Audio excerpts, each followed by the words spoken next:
Good morning. Today I want to share Deuteronomy 31, verse 8, which says, "The Lord is the one who goes ahead of you. He will be with you. He will not fail you or forsake you. Do not fear or be dismayed." When I read that verse this morning, I thought, what a perfect verse for January 1st. It can be easy to look back on a year and just see all the negative. But as I reflected yesterday and this morning on things that happened this past year, yes, I could see bad things that had happened, but I was able to see God was faithful. He was with me. He helped me through it. I learned through it, and I am thankful because I saw He was faithful then. And I know, and this verse also tells me, God already knows what I'm going to face this year. He knows what is in store for you and for me. And He's already there. He is ready to help us when we get there.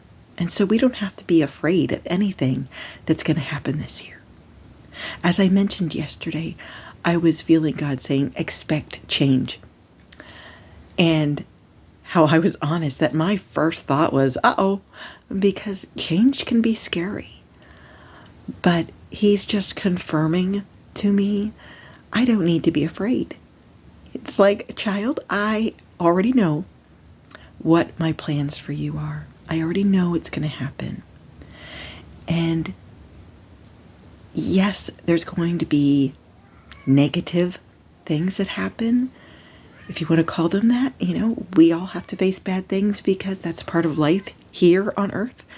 And, that's why a lot of times I have to just focus and say, you know what, I'm going to look towards the future and the promise of heaven where things will be perfect.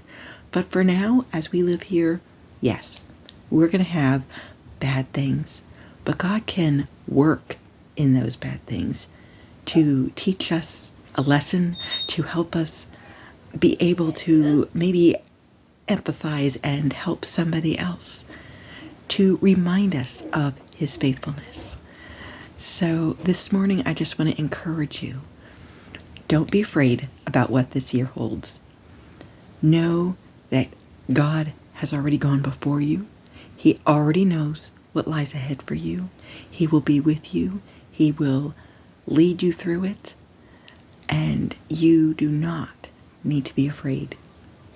So just trust Him and just kind of have the attitude I do right now of, okay, God, what are you going to do this year?